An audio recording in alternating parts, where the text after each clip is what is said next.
universal credit, which is neither universal nor a credit to anybody who's on the receiving end of it. Glasgow Live needs to be put to sleep quietly. And though we're here to ask the Scottish Government for more money to save our facilities, we need these facilities managed in a democratic way and in an open manner. Glasgow Life isn't fit for purpose. That's my main message. But we're hoping that the Parliament will help us achieve what we're looking for today. Elspeth King from the Friends of People's Palace Winter Garden in Glasgow Green. I never hear the idea that Glasgow City Council are quite happy with them all being closed down. What a disgrace to our council there. We have 3 demands at Glasgow against closures. Stop all closures. A moratorium on all closures. Nothing needs to be closed until people have been properly consulted about what they want in their communities. Secondly, to remind the Council and Parliament here that our venues belong to us. These are caretakers. Glasgow City Council are caretakers of our buildings. They're voted in to look after our facilities and to look after us, not to shut them down without our consent.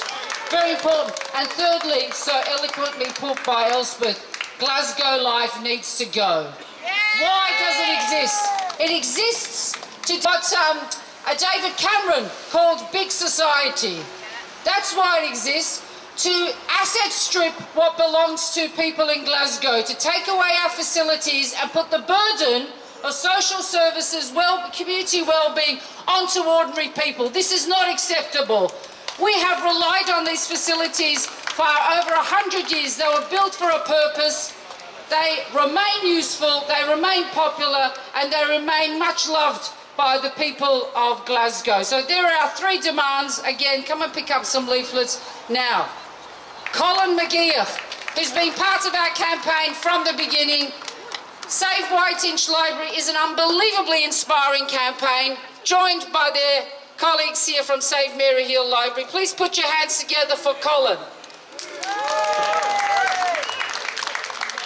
I just want to confirm that we are non-partisan and we don't care which party politicians belong to. We just want our essential local services and venues reopened. We're not interested in the whataboutery arguments between national and local government as to whose fault it is regarding to the cuts to service. We're not interested. We just want them opened. In Scotland, there are 61 out of 481 public libraries still closed. That's 13%, despite local authorities having a legal requirement to provide adequate services. A legal requirement. We ask, should a statutory service such as providing libraries depend on revenue generated from items such as sports memberships, as is the case with Glasgow Life? Of course not. Libraries should be funded as a core service. So we're asking for these services to be taken back as a core service. The loss of a library deprives access to a range of services, not just book lending. You get access to universal credit advice, much needed at the moment, internet, photocopying, large print books for the partially blind, audio books for the hard of hearing, cancer support services such as Macmillan. I just got told a story about Mary Hill Library. With it being closed, they have to travel miles to get access to these services, and it's the same in Whiteinch. Whiteinch Library is the last public-run listed building open in Whiteinch itself. In Mary Hill, it's located within a Carnegie-donated building. These are not just any old buildings to be gussied up, as has been said. Glaswegians ask who's managing our culture and heritage services, because it appears that Glasgow is quite happy for these buildings to be asset transferred out of our control. They are our buildings.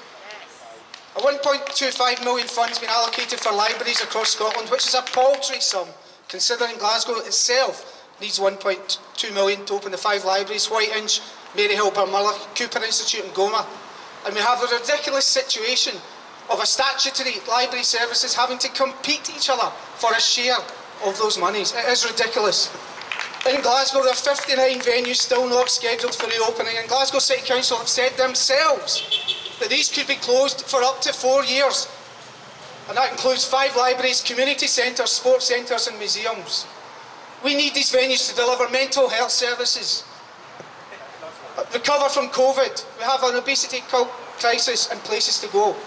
So who is hit hardest with the closures of these venues? Guess what? The poorest in our society. And it's not just us saying it. The Scottish Index for Multiple Deprivation map shows the vast majority, if not all of the venues not scheduled to reopen within Glasgow are in the poorest areas of Glasgow. So once again, decisions have been made which disproportionately affect the poorest in our society. And how did they choose these venues? They turned around and said, oh, we just a rough geographical area. They did not consider the poor when making these decisions. So last Friday, the leader of Glasgow City Council and the chairman of Glasgow Life said Glasgow faces significant challenges in terms of deprivation, with over 1/3 of its children in poverty. That's 1/3 of Glasgow children in poverty. Glaswegians have the lowest life expectancy in Scotland, and he estimates that over 11,000 people a week are contacting their GPs regarding their mental health. So Glasgow is in a particular position and problem with poverty. We need these venues, our venues, open. So why are so-called progressive politicians implementing policies that directly affect the poorest in our society? Glaswegians are only asking for a fair funding deal, and it's been noted by academics and economists that Glasgow has been underfunded disproportionately over a number of years. So we're only asking for a fair funding deal, and the people of Glasgow are angry at the complete disregard to the community's requests for engagement, despite community engagement being enshrined in law. So we're asking for a review of the Community Empowerment Act 2015 because it's definitely not working because communities have not been engaged. Politicians should take note our campaigns will not go away and will continue through the winter towards next year's council elections, when the people will decide who is best to manage our cultural services and venues. Thank you. Thank you, Colin. Absolutely fantastic. Yeah. Okay, we've got a couple of union speakers. The unions have been so fantastic in supporting our campaign with money and donations, but also being at the heart of the campaign. Every week we meet on a Tuesday via Zoom, and the unions have always been there. We've had support, and we still have support from the STUC, but one person who's been there from day one is William McMahon from Unison. Please put your hands together to hear him, please.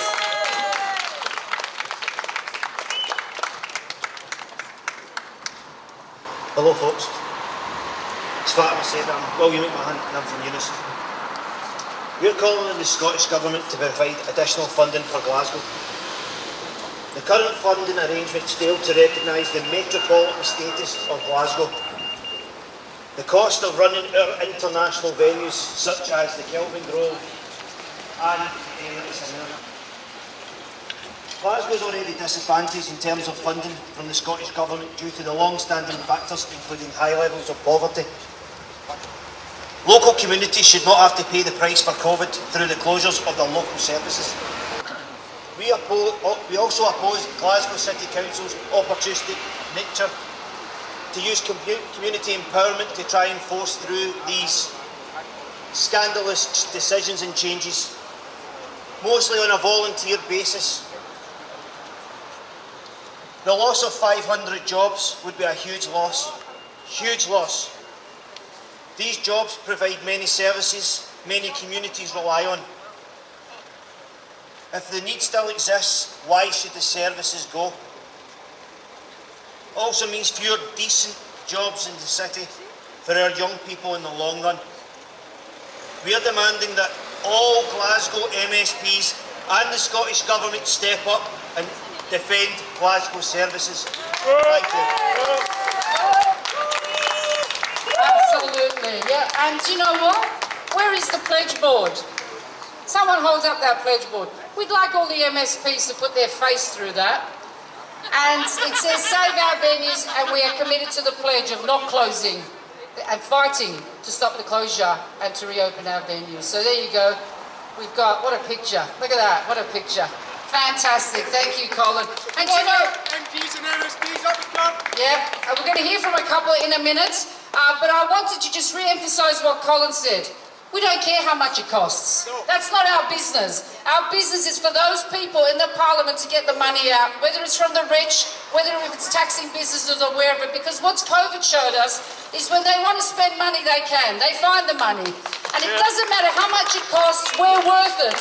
Our community's well-being, the well-being of future generations are worth the investment. So get the money books out, open up those coffers and reopen our facilities.